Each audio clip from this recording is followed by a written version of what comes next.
JR, is there any official explanation or popular consensus on what really counts as clearing the planet? I get the impression that it is not necessary for every possible person on the planet Earth to be cleared in order for the planet to be cleared. I understand that even in terms of the official position, the Church of Scientology doesn't really claim to prioritize clearing SPs or people without the money to pay for services. So do these people have to be cleared as part of the end game before the goal of clearing the planet is achieved? Or would it be sufficient to achieve something more restricted, like an entire planet run by clears, where all government, social services, and economic institutions are subordinate to Scientology?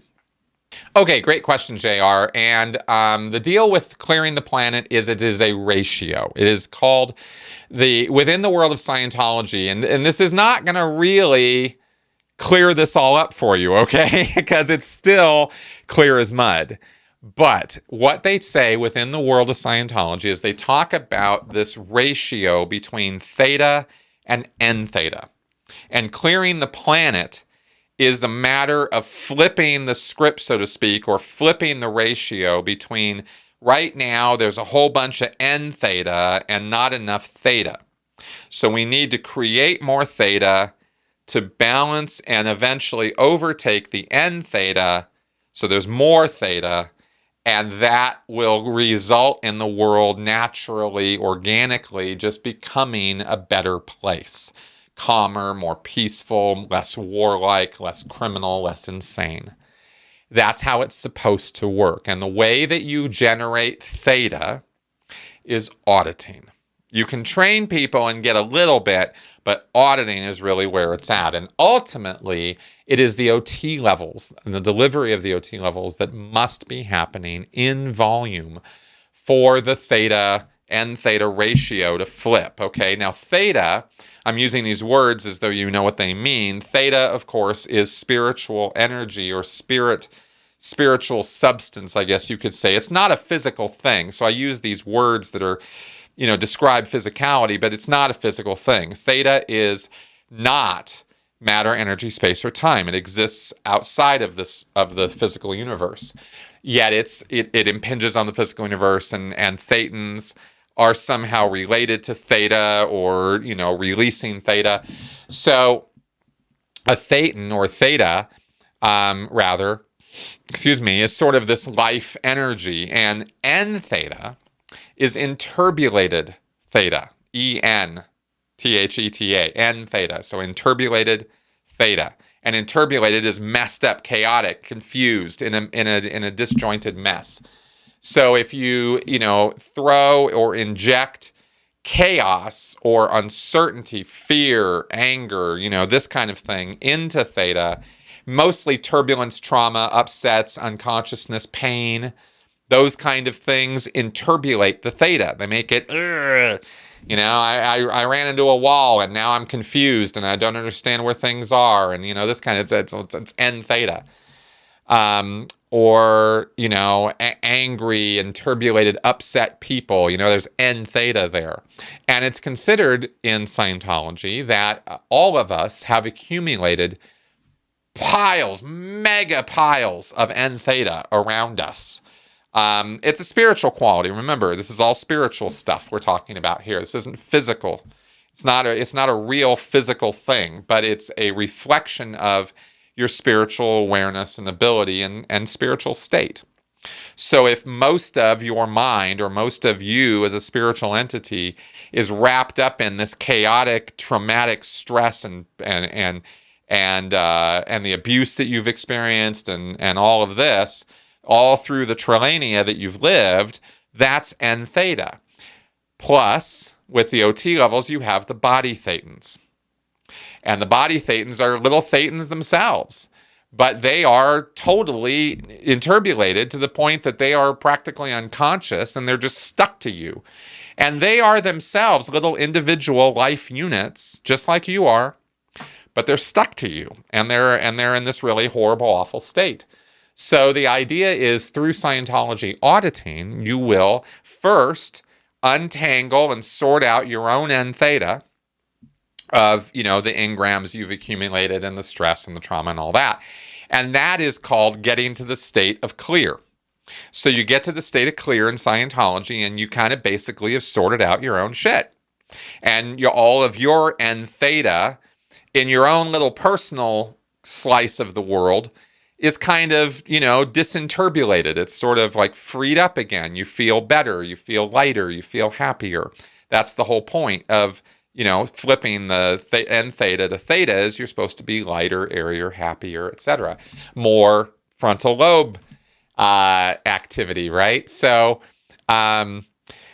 okay, so then you get to the OT levels, and this is where you really start dealing with the N theta with a bulldozer. Like the analogy, and this is all how it's talked about within the world of Scientology, is that at the lower levels, before getting on up to the state of clear, they give you, like, if you imagine, okay, here's the exact analogy that was given to me and others in Scientology. Not by L. Ron Hubbard, but by other OTs who would come around and do lectures and talks about this stuff.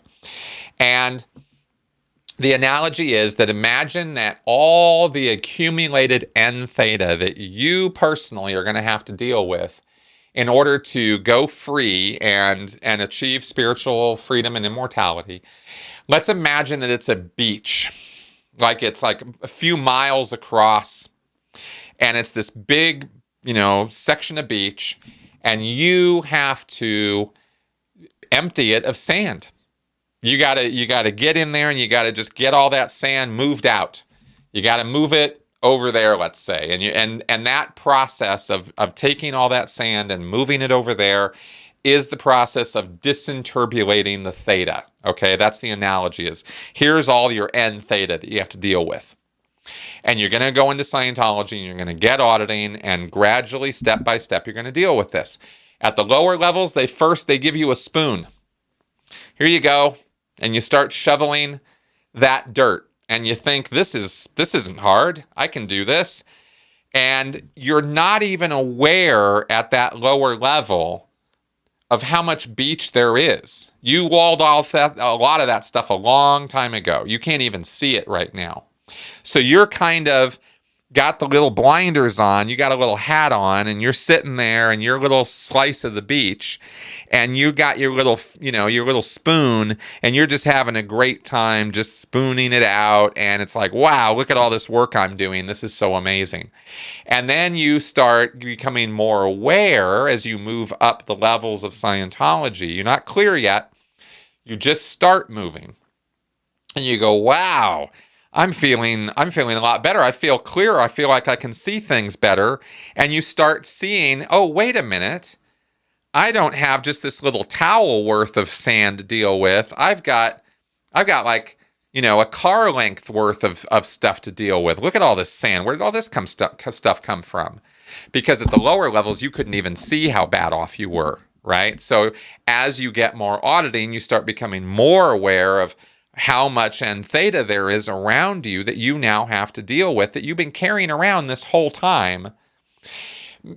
Another way of looking at it might be Jacob Marley's chains, right? And from the Christmas Carol, how he built all of these chains, and he had to carry them around with him in his afterlife, because during his life he had been sinning and doing all these bad things, and he accumulated all this stuff, and he had to carry it around with him. That was his punishment.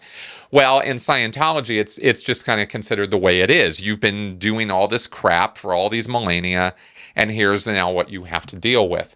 And as you get more auditing, the analogy that's given is they give you a bigger spoon. You get a beach shovel, and then you get a shovel. And then you start becoming even more aware of how much sand there is around you, because suddenly when you get on the OT levels, the full length and breadth and width of this beach becomes clear to you, and you're like, oh my God, I really got a lot of stuff to deal with here. And by that point, you are using a bulldozer. And when you go in session on a daily basis on the OT levels to deal with the theta, N theta, and you're converting the N theta to theta, you're moving that beach sand with a bulldozer, it's still going to take you years to move all that sand. Convert, in other words, all of that N theta to theta, okay? I know I'm beating these analogies to death. I'm sure you guys got it. But I really wanted to make it super, super simple and clear because this is what Scientologists think is the task before them. Each of them individually as a person, this is what they think they're doing when they're going up the bridge and getting all that auditing.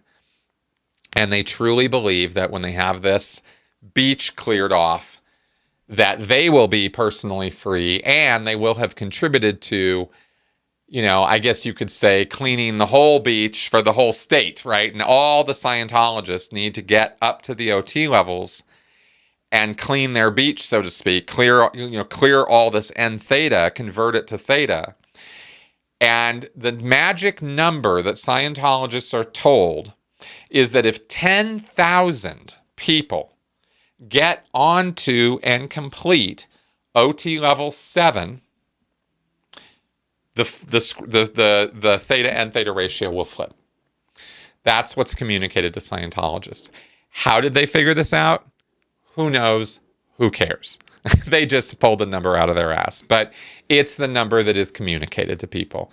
And that's the general idea that Scientologists have about how to clear the planet. So I hope that might be a lot more than you expected to get, but that's the full and complete answer. There you go.